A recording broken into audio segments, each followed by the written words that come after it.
राजवाडे राजवाडे बोला, ऐकतोय मी. नाही काही नाही, एक विचारायचं होतं. तुम्हाला काही हवंय का? काय हवं असणार आहे मला स्वानंदी मॅडम? काहीही. चहा नको. खायला आणू काहीतरी? नकोय मला. अहो म्हणजे तुम्ही प्रवासात ना आलायत ना म्हणून विचारते. काहीही नकोय मला. तुम्ही ठीक आहात ना? ठीक दिसतोय का मी? मी एक बोलू का? आता बोलण्यासाठी सुद्धा परवानगी मागणार आहात का माझी? जेव्हा बोलायला पाहिजे होतं तेव्हा काही बोलला नाही, गप्प बसलात. सॉरी. सॉरी काय? तुम्ही वेळ घ्या तुमचा, आपण नंतर बोलू. नाही, नंतर नाही, आत्ताच. पुन्हा नंतर म्हणाल की मी ऐकलं नाही म्हणून मलाच दोष द्याल. अहो काय आहे स्वानंदी मॅडम? का नाही सांगितलं तुम्ही मला हे सगळं? का लपून ठेवलं माझ्यापासून?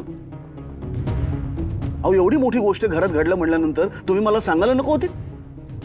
मी सगळ्या गोष्टी बाजूला सोडून मिळेल ती फ्लाईट पकडून इकडे निघून आलो असतो तातडीने. आता काय आहे, सगळं होऊन गेलं ना. आता काय करणार आहे मी? हातावर हात धरून बसणार, हाताची घडी तोंडावर बोट. सॉरी. तुम्ही सॉरी म्हणणं पहिलं बंद करावं. सॉरी म्हटल्यानंतर झालेल्या गोष्टी पुन्हा येणार आहेत का? हे असं कसं काय घडू शकलं सगळं चिंगीच्या बाबतीत? हरली ती मुलगी त्यात.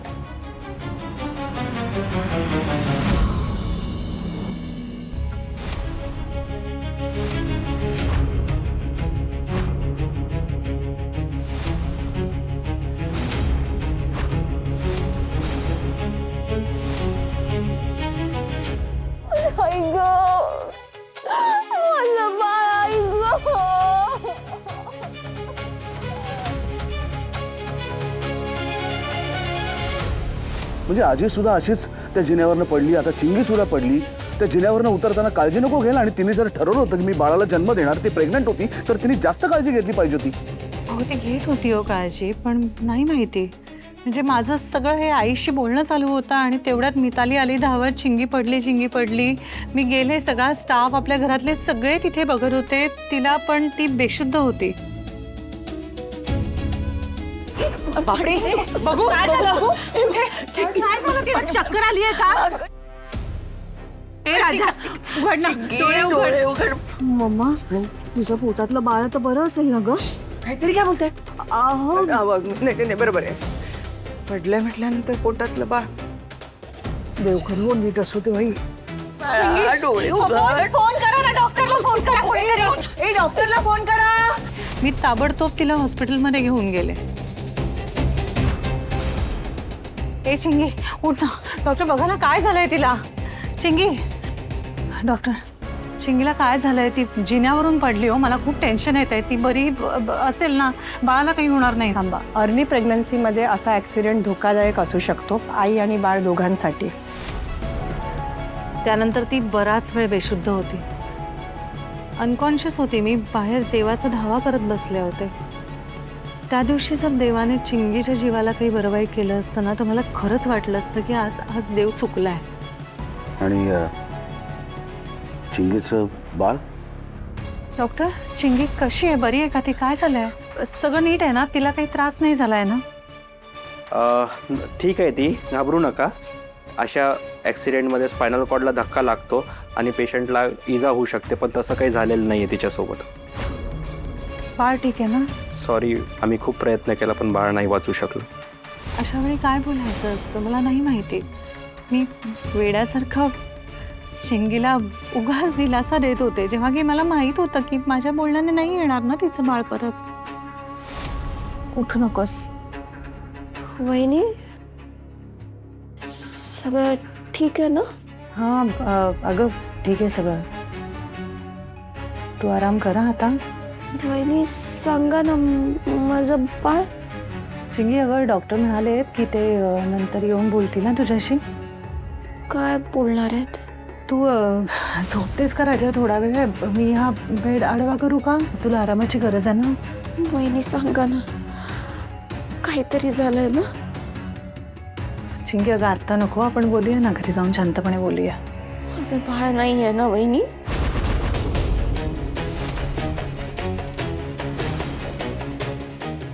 माझं बाळ नाही आहे ना?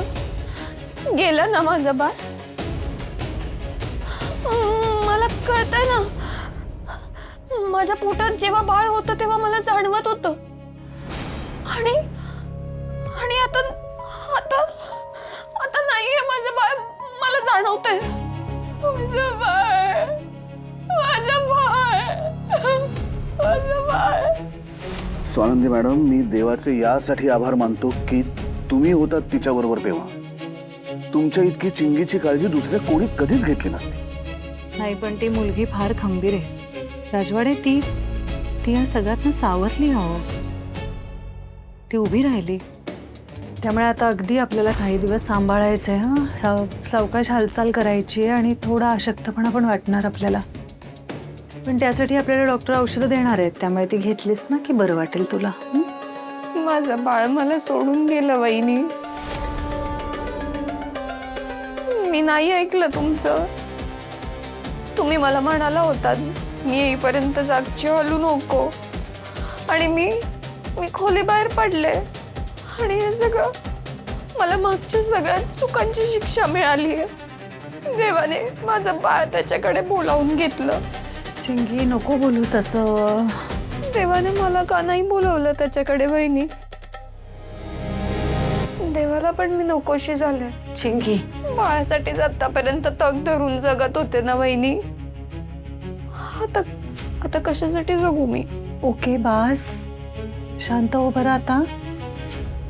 मला नाही जगायचंय वहिनी. हे बघ चिंगी, आपला जन्म होणं आणि आपला जीव जाणं या दोन्ही गोष्टी आपल्या हातात नसतात.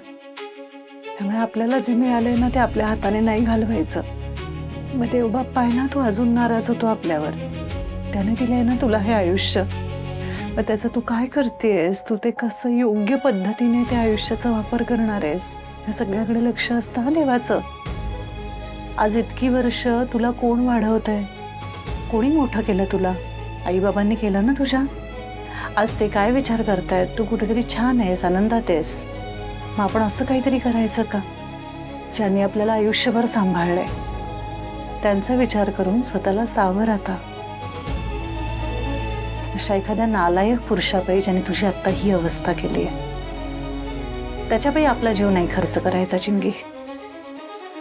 जगामध्ये अंशुमन सारखी खूप मुलं आहेत आणि तुझ्यासारख्या खूप चिंगी सुद्धा आहेत. त्यामुळे त्या प्रत्येक चिंगीसाठी त्यांचा आधार बनायचा आहे तुला. करू शकणार आहेस तू? हो. चल मग, आता डोळे पुसायचे आणि लवकर बरं व्हायचं आहे आपल्याला. स्वतःच्या पायावर उभं राहायचं आहे. खूप शिक्षण घेऊन खूप मोठं व्हायचं आहे आपल्याला. वहिनी, तुम्ही जेवढं काही केलंय ना माझ्यासाठी, ते माझ्या सख्या आई वडिलांनीही माझ्यासाठी केलं नसतं कधी. थँक्यू वहिनी. थँक्यू वगैरेची गरज नाही आहे मला. तुला जर खरंच वाटतंय मी तुझ्यासाठी काहीतरी करते, तर आता माझ्यासाठी तू मला जगून दाखव. वहिनी, माझ्यासाठी एक शेवटची गोष्ट कराल का? बोल ना, काय हवंय? मला आता ना त्या घरात नाही राहायचंय. मला दुसरीकडे काम शोधून द्या ना. मी नाही राहू शकत तिकडे. मुळात मी चिंगीला उद्ध्वस्त होऊ दिलं नसतं. तिला आणि त्या अवस्थेत मी फार काळ ठेवणारच नव्हते. मला माहिती होतं ती डिस्टर्ब्ड होती. या सगळ्यानंतर ती सावरली, तरी तिच्यासाठी खरं तर ह्या घरी राहणं कठीणच झालं होतं आणि हे तिने मला बोलूनही दाखवलेलं. मग अशा वेळी काय करायचं? तिची जबाबदारी तर आपण झटकू शकत नाही. त्यावेळी जेव्हा मी विचार केला तेव्हा सगळ्यात पहिलं नाव माझ्या डोळ्यासमोर आनंदा आणि निकिता ताईंचंच आलं.